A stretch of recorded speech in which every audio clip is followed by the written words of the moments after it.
Hello student, हम लोग पढ़ रहे हैं फूड एंड ह्यूमन हेल्थ के बारे में, जिसकी लास्ट क्लास में जो हमारा टॉपिक चल रहा था वो चल रहा था ह्यूमन हेल्थ के बारे में। ह्यूमन हेल्थ में हम लोगों ने विभिन्न टाइप की डिजीज पढ़ रहे थे, जिसमें फर्स्ट जो एबनॉर्मलिटी थी ह्यूमन बॉडी में वो हम लोगों ने पढ़ लिया था ओबेसिटी के बारे में या फिर मोटापा के बारे में।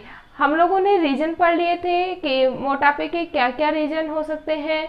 इसके साथ ही साथ हम लोगों ने मोटापे से होने वाले जो दुष्प्रभाव है उसके बारे में भी पढ़ लिया था। इतना हमारा टॉपिक क्लियर हो गया था। हम लोगों ने बता दिया था मोटापा विभिन्न प्रकार की बीमारियों के लिए रेस्पॉन्सिबल होता है। क्लियर है इतना। आज का जो हमारा टॉपिक है वो है रक्तचाप या ब्लड प्रेशर। तो अपना टॉपिक क्या है? रक्तचाप।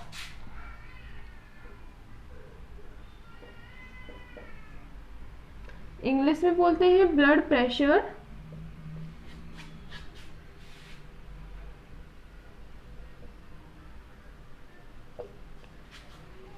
सबसे पहले तो student we all know that blood pressure किसे कहेंगे उसके बारे में हम लोग जान लेते हैं। ब्लड प्रेशर क्या है कि हम लोग जानते हैं कि जो ब्लड होता है वो वाहिनियों में बहता है। किस में बहता है? वाहिकाओं में बहता है। तो रक्त के द्वारा वाहिकाओं के ऊपर जो दाब लगाया जाता है उसे ही क्या कहा जा रहा है? रक्त दाब या रक्तचाप। क्लियर है इतना? क्या होगी डेफिनेशन? रक्त, बहते हुए रक्त के द्वारा जो वाहिकाओं के ऊपर क्या लगाया जा रहा है?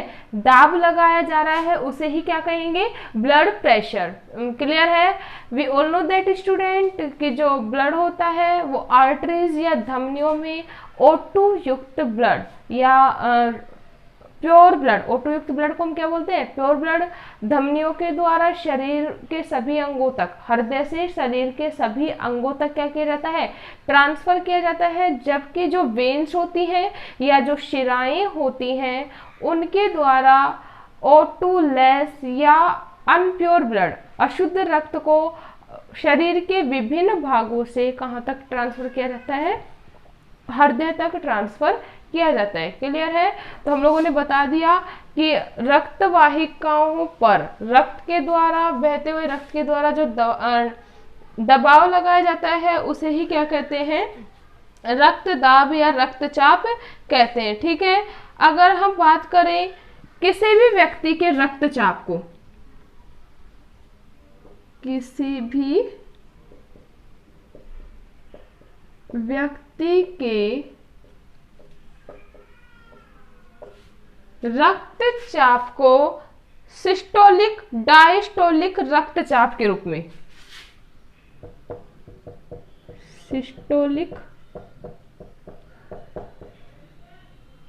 डायस्टोलिक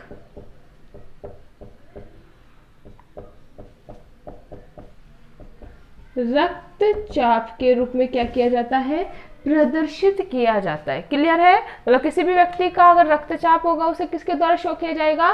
सिस्टोलिक एंड डायस्टोलिक रक्तचाप के द्वारा क्या किया जाएगा? शो। अब हम फर्स्टली जान लेते हैं what is systolic and what is diastolic. ठीक है। तो सबसे पहले हम बात करेंगे सिस्टोलिक की।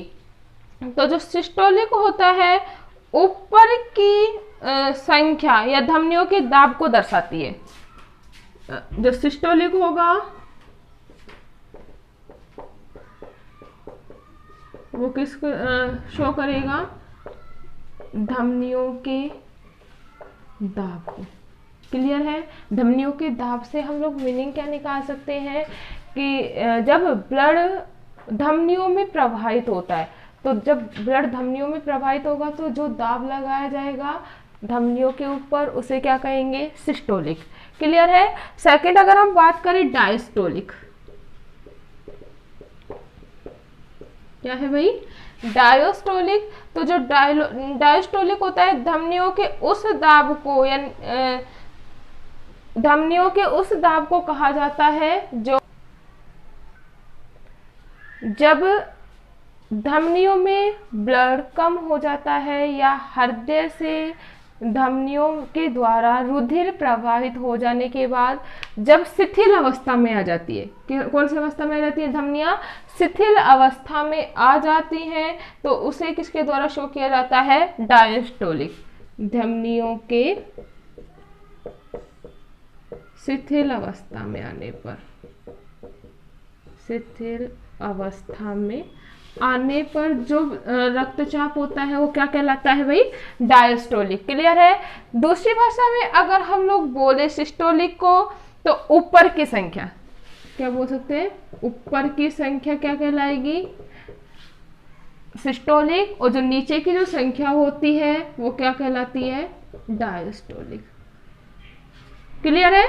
नेक्स्ट अगर हम बात करें, अगर एक स्वस्थ व्यक्ति के सिस्टोलिक और डायस्टोलिक रक्तचाप की अगर बात करें, तो स्वस्थ व्यक्ति का सिस्टोलिक चाप जो होता है वो होता है 120, और डायस्टोलिक जो चाप होता है वो 80 mmHg होता है। क्या होता है, 120/80 mmHg, मतलब धमनियों का जो दाब होता है वो 120 होता है, और धमनियों की शिथिल अवस्था में आने पर जो नॉर्मल इसका जो रक्तचाप होता है वो कितना होता है, 80 mmHg। क्लियर है। अब हम लोग जानते हैं कि जो रक्त दाब या रक्तचाप को किस यंत्र के द्वारा मापा जाता है। हम लोगों को कैसे पता लगेगा कि इसका जो ऊपर की संख्या इतनी है या नीचे की संख्या इतनी है, या फिर हम लोग बोले इन सिंपल वे कि हाई ब्लड प्रेशर है या लो ब्लड प्रेशर है, इसको मापने के लिए एक यंत्र यूज किया जाता है जिसे कहा जाता है स्फेग्नोमीटर।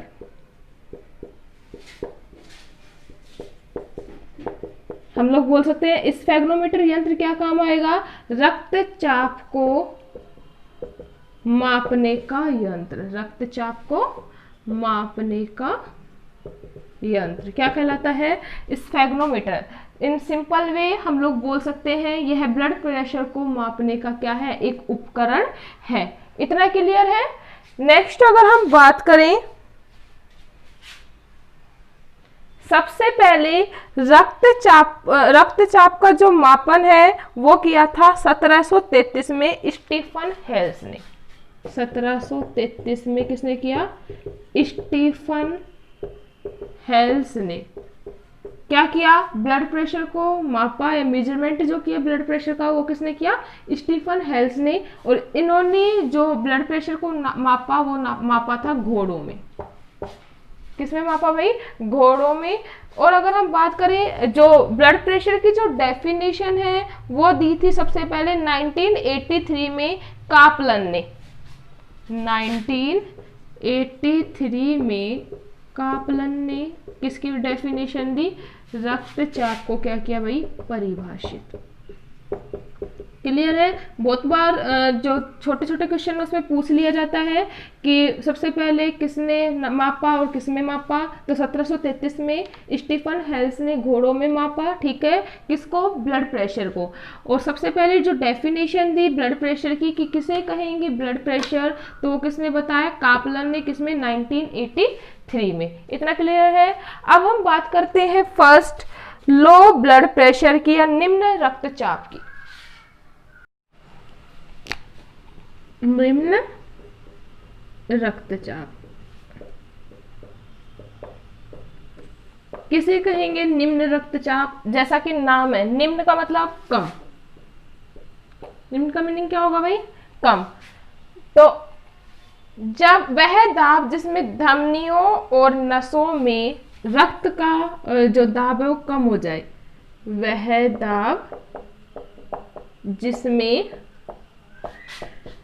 धमनियों व नसों में रक्त का प्रवाह है क्या हो जाए, कम हो जाए, तो उसे क्या कहेंगे, निम्न रक्तचाप। क्लियर है। नाम में क्या है, निम्न का मतलब कम।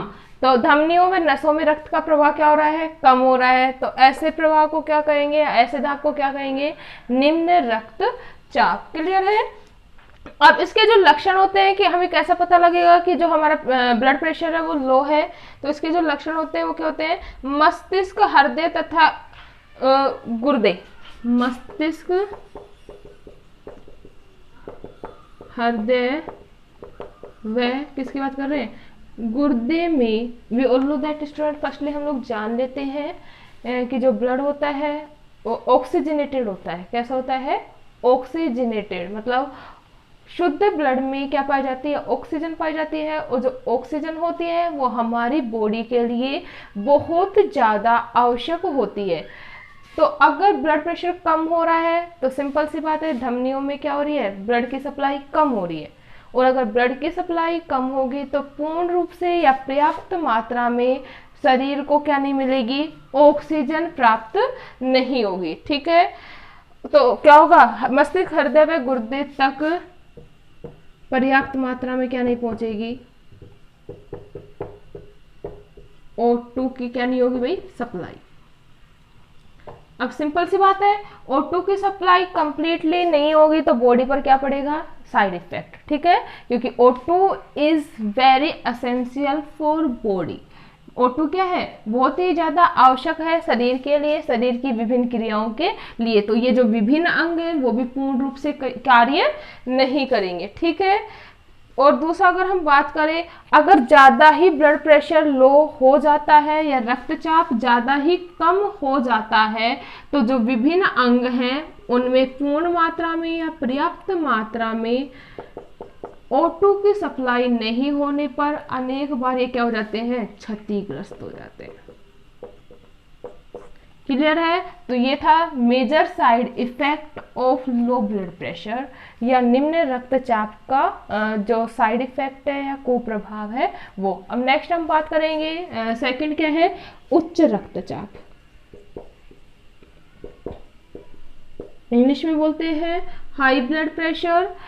क्या होगा, हाई ब्लड प्रेशर धमनियों में अधिक दाब के कारण, मतलब ब्लड की सप्लाई अधिक मात्रा में हो रही है, और जब ब्लड की सप्लाई अधिक मात्रा में हो रही है तो धमनियों पर क्या लगेगा, दाब, अधिक दाब। ठीक है, धमनियों में अधिक दाब के कारण जो प्रेशर उत्पन्न होता है उसे ही क्या कहेंगे भाई, उच्च रक्तचाप। उच्च का मतलब क्या है, हाई। ठीक है, अधिक, तो धमनियों में ब्लड की सप्लाई क्या होगी, हाई। ठीक है, इतना क्लियर है। नेक्स्ट अगर हम बात करें, यह जो इसका जो मुख्य कारण है उच्च रक्तचाप का, तो वो है फर्स्ट क्रोध। अगर हम कारण की बात करें तो क्रोध, अधिक एक्सरसाइज करने से भी ब्लड प्रेशर हाई हो जाता है। ठीक है, अधिक जंक फूड का इस्तेमाल करने से या यूज करने से भी ब्लड प्रेशर क्या हो जाता है, हाई हो जाता है। दूसरा रीजन क्या है, अगर धमनियों में फैट या कोलेस्ट्रॉल के लेयर जमा हो जाती है तो भी ब्लड प्रेशर क्या हो जाता है, हाई हो जाता है। ठीक है, जंक फूड का इस्तेमाल करने से, नमक का इस्तेमाल, नमक का अधिक मात्रा में सेवन करने से, अधिक मात्रा में क्या करने से, सेवन करने से भी ब्लड प्रेशर क्या हो जाता है भाई, हाई हो जाता है। इसके साथ ही साथ चाय, मांस, सिगरेट और भी शराब अधिक मात्रा में अगर हम उपयोग करते हैं तो भी जो ब्लड प्रेशर होता है वो क्या हो जाता है, अधिक हो जाता है। अब इसके जो लक्षण क्या होंगे कि ब्लड प्रेशर के क्या क्या साइड इफेक्ट पड़ेंगे, तो सबसे इम्पोर्टेंट बात यह है कि इससे जो ब्लड प्रेशर हाई हो जाने से शरीर पर बहुत ही अधिक नकारात्मक प्रभाव पड़ते हैं। इससे विभिन्न अंग क्षतिग्रस्त हो सकते हैं और विभिन्न प्रकार की जो बीमारियां होती हैं वो हो सकती हैं। अगर हम नेक्स्ट बात करें कि हम हाई ब्लड प्रेशर से किस प्रकार से बच सकते हैं, या फिर हम बात करें बचाव की, बचाव किस प्रकार से किया जा सकता है, तो जिन पेशेंट के हाई ब्लड प्रेशर है उनको पोटेशियम युक्त भोजन करना चाहिए। कैसा भोजन करना चाहिए, पोटेशियम युक्त भोजन करना चाहिए। ठीक है, डिब्बे युक्त जो बंद पदार्थ हैं उनके सेवन से बचना चाहिए। कम से कम 30 मिनट की एक्सरसाइज करनी चाहिए, 30 मिनट तक व्यायाम करना चाहिए।